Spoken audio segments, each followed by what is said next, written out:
Hi everyone! A lot of people always ask me, how do you farm Forgotten Souls the most efficiently? So you see here I have almost 1500 Forgotten Souls right now, and outside of the obvious answer, just play more, there are some tips and tricks that I can give that might help you out here. What you need to know is Forgotten Souls can come from salvaging items. I'm not sure exactly, I think it's from just legendary items when you salvage them. It has changed a little bit here and there, but it's not exactly reliable. But in order to upgrade your items to 5 and reroll them at the occultist, well, you will need a lot of Forgotten Souls. Usually I calculate somewhere between like 200 to 500 Forgotten Souls per build that I'm trying to make. So depending on how crazy you want to go on rolling your items and trying to get like the perfect rerolls. Sometimes you can find those 4 out of 4 rolls that just work for your build and you don't really have to do much. And also it depends a bit on like how recklessly you want to try to roll them. But ultimately, you will need quite some Forgotten Souls to make a build that is actually, perfect, basically. So, how do you get those Forgotten Souls? Well, the main source are Helltides. And this means that if you want to farm during your runs, you should keep an eye out for Forgotten Souls. And there are several things in Helltides where you can acquire Forgotten Souls. So I have a little recording here by just farming Helltide. And, well, there are 3 main sources of these Forgotten Souls. Number 1 are the chests. So whenever you open one of those, for example, Living Steel chests, you get a bunch of Forgotten Souls. This is usually the main way of acquiring Forgotten Souls, because this is also the main reason to go to Helltide in the first place, to farm Living Steel, so that you can summon Grigar and then eventually get Duriel Mats. Then there are the Harbingers. So these are these little elites that pop up sometimes. You certainly have seen them. They have like an icon on the minimap. It's like a little like skull demon icon or something, and when you defeat those guys, they also drop a bunch of Forgotten Souls. Usually something like 2 to 3 or so. And then there are those Screaming Hell Veins. So those are those special ore veins that you can find. So they look like this here. I'm going to show you one. Those are the ones here. So they're called Screaming Hell Vein. And when you click them, they look like this, have this bluish glow. They also pop out usually like 3 or 4 Forgotten Souls. And this is definitely the best strategy to focus on when you try to acquire a lot of Forgotten Souls really fast. Because those Harbingers, those elites that spawn, this is like really random. I have not really found the pattern in like when they spawn, how they spawn. I think it's just like randomly when you walk past like certain checkpoints, and sometimes when you defeat enemies or so.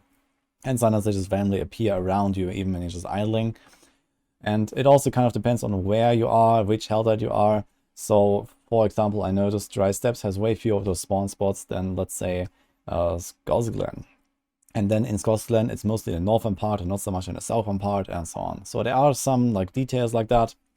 But ultimately, I feel like most of the Helltide zones are somewhat comparable at least, and you don't really have to worry too much about which of the Helltide zones is active right now. Now the thing is, how do you actually find those Screaming Hell Veins? So when you go there to Helltide zones, you do have to keep an eye on your surroundings, because they're actually very easily missed. So you can see this here, it doesn't really look anything special. So you have to keep an eye out, and sometimes they're just like, located here in the middle, sometimes they're like on the borders. I do have this map here, so this is my Season 3 info sheet. I just made this page here. This is some maps that Placebo on the Maxwell Discord has put together last season. And last season we didn't have the Fractured Peaks zone because the Midwinter event was taking place. So we only have maps for 4 of the different regions, and Fractured Peaks is missing. But here we have a lot of these potential spawn locations of these Screaming Hell Veins. And you can see that they are definitely like somewhat concentrated in some areas. So you see here, for example, in Dry Steppes. So I'll just make this a bit larger. There are a lot of like these blue dots all around here on the top. And it seems like there is like kind of like a random distribution of X many of those Screaming Hell Veins active at a time. And I noticed that sometimes they also despawn. So when I see one and then I come back later, sometimes they're gone and then another one seems to appear. So you can try to just go into a Helltide area and kind of either check this map, I have this link in the description, or you can just, try to kind of remember those main areas to look around in. There's also some interesting other stuff in there, for example, the Kickstarter path. So you see here there's like several like spawn locations, and then they're circling around. So there's like this bug boss running around. If you have a lot of boss damage, that's also a really good source of Forgotten Souls, because he also drops a bunch and a bunch of cinders. So if you can defeat Kickstarter in, let's say, less than a minute, I would definitely do that. And you see here that, yeah, most of the time there are these like really like dense clusters of screaming hellveins in some of those areas where you can like take a look around. And there doesn't really seem to be like any restrictions in like how they can spawn. I've seen sometimes 3 of those screaming hellveins right next to each other. For example, once I did a Helltide and I saw literally like, you know, those 3 dots here, 1, 2, 3, right next to each other, basically on the same screen. And other times they're like all over the place. So it seems to be completely random, and they move around a little bit as the Helltide progresses. But again, you see here, for example, if you're going to Havazar, I would definitely like check more of the northern side here to try to see if there's some of those screaming hellveins. And likewise for some of the other spawns. Now the thing is that there are some advanced strategies around this as well. Number one is if you have alts. So if you have multiple tier 4 ready characters, you can actually go and loot those screaming hellveins multiple times. So you see here, for example, that I opened the screaming hellvein, and you see here this is like, you know, right at the entrance of the northern dry steppes area on the eastern side. And then I come back later with my other character after, you know, opening one chest here or something. So it's gonna fast forward this a bit. And here I log on my rogue, and you walk in there, and I'm opening exactly the same hellvein again. It's here, this is the same one. You see here is the entrance, this is the eastern side, and here's the screaming hellvein. So if you have multiple of those characters, you can actually remember or maybe mark them on the map where those screaming hellveins are, and then loot them over and over. So this is actually also one of the strategies that I have been doing here, where I just go on my first character, I farm like 1 or 2 chests, and open the living steel chest, get a bunch of forgotten souls, get a bunch of living steel, and then I just come back on my next character and I just run around for like 1 minute on a horse, and I open like 3, 4, 5 screaming hellveins that I remembered from my previous character. And then I log on my third character and do the same again. And like this, sometimes in like a matter of like a minute or 2, you can get something like 15 forgotten souls. And that is actually really good value for the time invested. Likewise, if you don't have multiple characters, you can actually group up with other people, and you can just farm Helltide in different areas of the zone. So you can just, you know, split up, for example, and one guy takes like the northern side, the southern side, eastern, western, or something like that.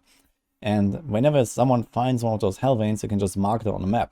So if you're like in a party, you can like, you know, just right-click pin, and party members can see those pins on the map. So whenever you find one, you can just pin it, and then, you know, the other guys can circle around and come back and click on the same screaming hellvein. Personally, I have not really been doing that because, well, I farm Helltide enough. You know, I farm literally 100 or 200 Duriel summons in a season right now. So I just end up with way too many Forgotten Souls anyway. But for some people that don't play like many alts and that don't farm hundreds of Duriels, well, that is a definitely really effective way of doing it. And even better than just doing this alt strategy. In fact, you could even take your alts after playing in a group and then go around and, you know, you have even more screaming hellveins to loot. So this is by far the best method. Now there are obviously some more nuances around these strategies. You can definitely try to like figure out, you know, a better system of, for example, finding those screaming hellveins and like, you know, trying to remember where those harbingers spawn, for example. But ultimately, the screaming hellveins are really effective if you just after Forgotten Souls.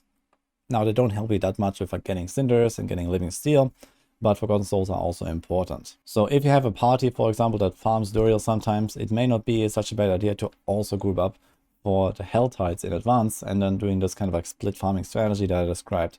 And here and there, you might also just like get extra free cinders because you just walk around the map and someone else has defeated some monsters in some places, and you can just loot them as you ride around, as you try to get those screaming hellveins all over the place.